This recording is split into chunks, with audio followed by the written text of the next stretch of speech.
সকাল 11টা বাজে।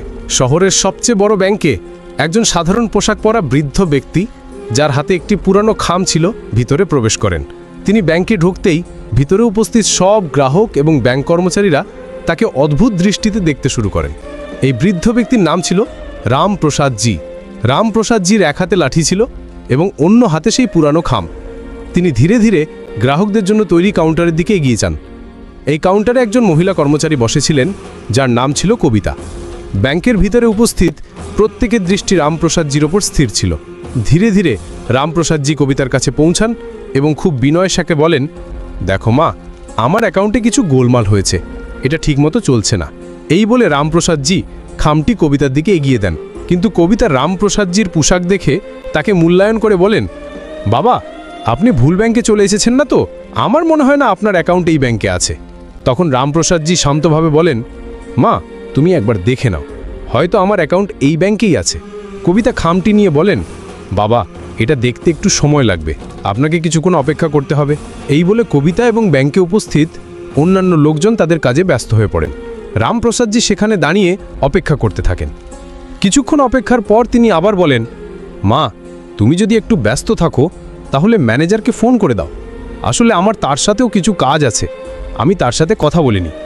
এরপর কবিতা অনিচ্ছা সত্ত্বেও ফোন তুলে ম্যানেজার দামোদরের কেবিনে ফোন করেন। তিনি ম্যানেজারকে জানান যে একজন বৃদ্ধ ব্যক্তি তার সাথে দেখা করতে চান।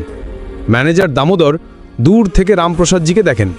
রামপ্রসাদজি খুবই সাধারণ দেখতে ছিলেন। ম্যানেজার দামোদর ফোনে কবিতাকে জিজ্ঞাসা করেন, এই ব্যক্তি কি আমাদের ব্যাংকের গ্রাহক নাকি এমনি এসে পড়েছেন? কবিতা বলেন, স্যার, এটা তো আমি জানি না, কিন্তু তিনি আপনার সাথে দেখা করার কথা বলছেন।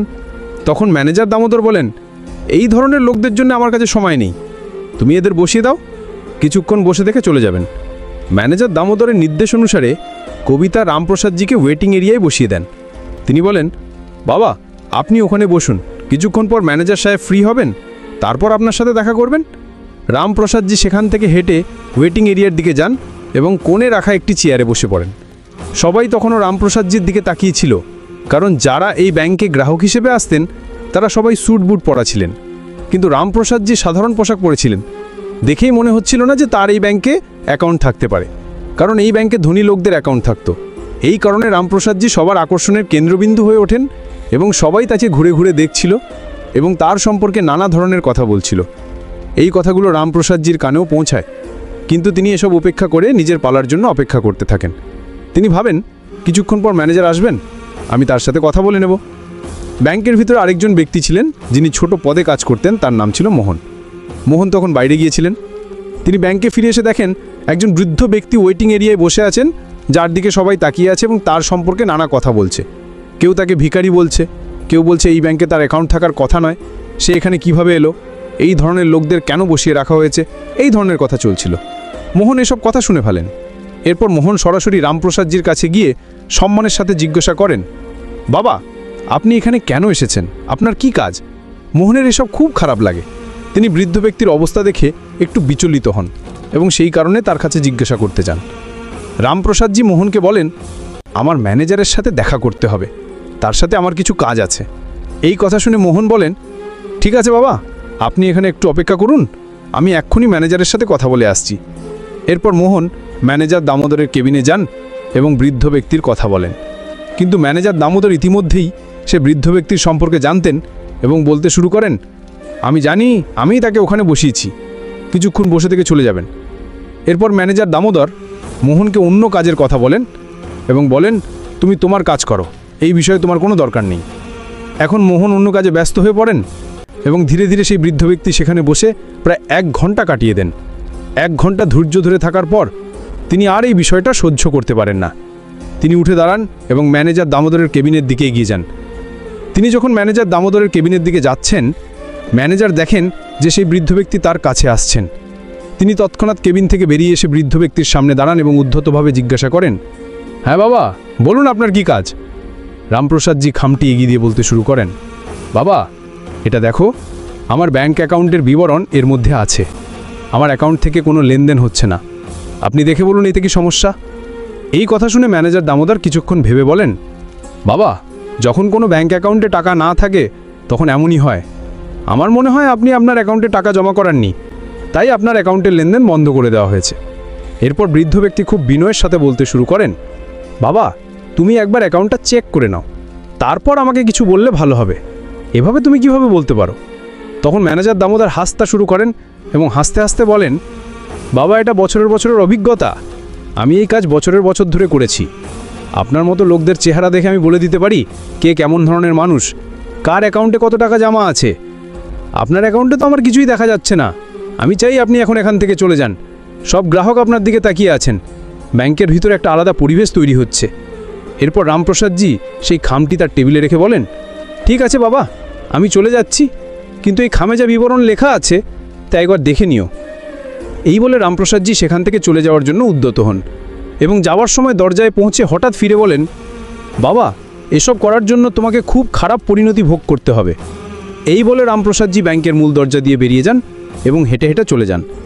এরপর ম্যানেজার দামোদর যখন শুনলেন যে তাকে অনেক কিছু ভোগ করতে হবে, তখন তিনি একটু চিন্তিত হলেন, কিন্তু পরে ভাবলেন বুড়ো বয়সে এমনই বলে ফেলেছেন, কোনো সমস্যা নেই। ম্যানেজার দামোদর তার কাছে চলে যান। ইতিমধ্যেই টেবিলে সেই খামটি পড়েছিল যার মধ্যে বৃদ্ধ ব্যক্তির ব্যাংক অ্যাকাউন্টের বিবরণ লেখা ছিল। এরপর মোহন সেই খামটি তুলে নেন এবং তার কম্পিউটারের সার্ভারে লগ ইন করে খামে দেওয়া তথ্য অনুযায়ী খুঁজতে শুরু করেন। খুঁজতে খুঁজতে যখন পুরানো রেকর্ড পরীক্ষা করা হয়, তখন তিনি জানতে পারেন যে এই ব্যক্তি যিনি এসেছিলেন তিনি এই ব্যাংকের এক প্রকার মালিকই, কারণ ব্যাংকের 60% শেয়ার তারই।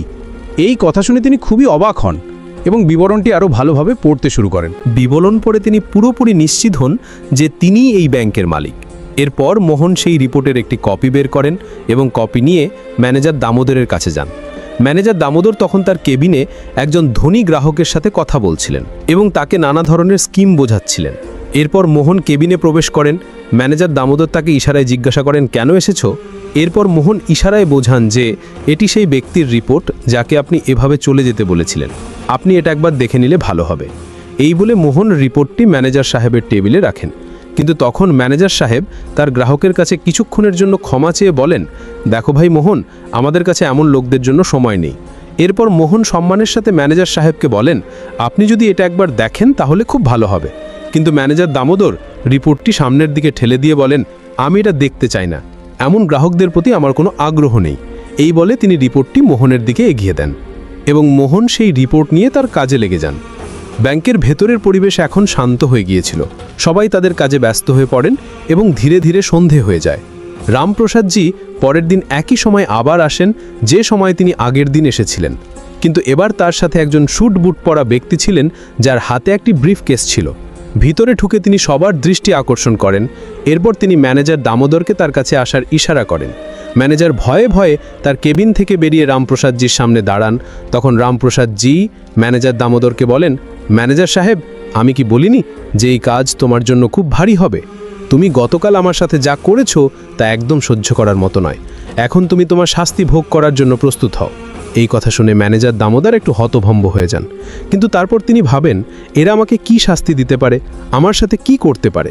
এরপর রামপ্রসাদজি বলেন, তোমাকে ম্যানেজারের পদ থেকে সরিয়ে দেওয়া হচ্ছে এবং তোমার জায়গায় এই ব্যাংকে কাজ করা মোহনকে ম্যানেজার করা হচ্ছে, আর তোমাকে ফিল্ডের কাজ দেখতে হবে। এই কথা শুনে ম্যানেজার দামোদর হতভম্ব হয়ে যান এবং বলতে শুরু করেন, আপনি কে হন আমাকে এইভাবে সরিয়ে দেওয়ার? তখন রামপ্রসাদজি বলেন, আমাকে এই ব্যাংকের এক প্রকার মালিকই মনে করো, কারণ 60% শেয়ার আমার কাছে আছে। আমি চাইলে তোমাকে সরিয়ে দিতে পারি এবং অন্য কাউকে তোমার জায়গায় বসাতে পারি। এই কথা শুনে ব্যাংকের মধ্যে যত কর্মচারী ছিলেন এবং গতকাল ও আজ যে গ্রাহকরা এসেছিলেন তারা সবাই অবাক হয়ে রামপ্রসাদজির দিকে তাকাতে থাকেন। এরপর যে ব্যক্তি রামপ্রসাদজির সাথে এসেছিলেন তিনি তার স্যুটকেস খুলে একটি ডকুমেন্ট বের করেন, যেটি ছিল মোহনের পদোন্নতির। তাকে ব্যাংক ম্যানেজার করা হয়েছিল। এরপর আরেকটি চিঠি বের করা হয়, যেটি ম্যানেজার দামোদরকে দেওয়া হয় এবং বলা হয়, যদি তুমি ফিল্ড ডিউটি করতে চাও তাহলে করো, কিন্তু ম্যানেজার হিসেবে তুমি এই ব্যাংকে থাকতে পারবে না। এই কথা শুনে ম্যানেজার দামোদরের ঘাম ঝরতে শুরু করে এবং তিনি তার গতকালের ভুলের জন্য বৃদ্ধ ব্যক্তির কাছে ক্ষমা চাইতে শুরু করেন। কিন্তু তখন রামপ্রসাদজি তাকে তুলে বলেন, কিসের জন্য ক্ষমা চাইছো, আর কেনই বা আমি তোমাকে ক্ষমা করব? তুমি আমার সাথে যে আচরণ করেছো তা আমাদের ব্যাংকের নীতির বিরুদ্ধে। তুমি কি কখনো এই ব্যাংকের নীতি পড়নি? এখানে গরিব ধনী কোনো ভেদাভেদ করা হবে না, সবাইকে একই তুলাদণ্ডে বিচার করা হবে। আসলে এই ব্যাংকটি রামপ্রসাদজি নিজেই প্রতিষ্ঠা করেছিলেন এবং তিনি আগেই ঘোষণা করেছিলেন যে এই ব্যাংকে কাউকে গরিব বা অতিরিক্ত ধনী মনে করা হবে না, সবার সাথে সাধারণ আচরণ করা হবে এবং যদি কোনো ব্যাংক কর্মচারী এমন কিছু করে তাহলে তার বিরুদ্ধে কঠোর ব্যবস্থা নেওয়া হবে। তাই রামপ্রসাদজি বলেন, আমি তোমার উপর দয়া করছি যে তোমাকে কাজ করার যোগ্যে রাখছি, নইলে আমি চাইলে তোমাকে এখান থেকে বরখাস্তও করতে পারতাম। তুমি আমার সাথে যা করেছো তা কারো সাথেই করা উচিত নয়। তোমার ব্যাংকে কাজ করা মোহন, যার হাতে কিছুই ছিল না, তবুও সে আমার কাছে এসে জিজ্ঞাসা করেছিল এবং আমার জন্য কিছু করতে চেয়েছিল, তাই এই পদের জন্য সে প্রকৃত হকদার, যাতে সে গ্রাহকদের ভালোভাবে বুঝতে পারে এবং তাদের পোশাক দেখে তাদের বিচার না করে। এই বলে রামপ্রসাদজি কবিতাকে ডাকেন এবং কবিতাকেও এই বিষয়ে তিরস্কার করেন। তিনি বলেন, আমি তোমার প্রথম ভুল মনে করে ক্ষমা করছি, কিন্তু ব্যাংকে যদি কেউ আসে তাকে তার পোশাক দিয়ে বিচার করবে না, তার সম্পর্কে ভালোভাবে দেখতে হবে। তুমি যদি আমাকে আজই সামলাতে তাহলে আমাকে ম্যানেজারের কাছে যেতে হতো না এবং আমাকে আরও অপমানের মুখোমুখি হতে হতো না।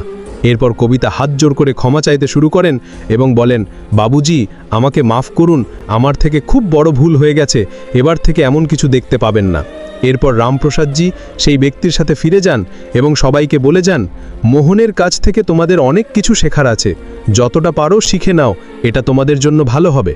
আমি এখন মাঝে মাঝে কাউকে পাঠাবো যে তোমাদের এই সব কার্যকলাপের রিপোর্ট আমাকে দেবে। এই বলে রামপ্রসাদজি সেখান থেকে চলে যান এবং ব্যাংকের পুরো স্টাফ এই বিষয়ে আলোচনা শুরু করে এবং ভাবে যে এখন ভালোভাবে কাজ করতে হবে, নইলে পরের বার তাদের নম্বর এসে যেতে পারে। এই ভেবে পুরো ব্যাংক সংশোধিত হয়ে যায় এবং সবাই ভালোভাবে ব্যাংকে কাজ করতে শুরু করে। রামপ্রসাদজির এই কাণ্ড চারদিকে ছড়িয়ে পড়ে এবং সবাই সেই ব্যাংকের প্রশংসা করতে শুরু করে এবং বলে, মালিক হলে এমন হওয়া উচিত, নইলে না থাকাই ভালো। কারণ বেশিরভাগ মালিক তাদের ব্যাংক খুলে চলে যান, তারপর ম্যানেজার কী ধরনের কাজ করে বা কর্মচারীরা কি করে তাদের তাতে কোনো মাথা ব্যথা থাকে না। কিন্তু রামপ্রসাদজি তার মালিক হওয়ার পুরো দায়িত্ব পালন করেন এবং ব্যাংকের কর্মচারীদের একটি ভালো শিক্ষা দেন। বন্ধুরা, আজকের গল্প এই পর্যন্তই।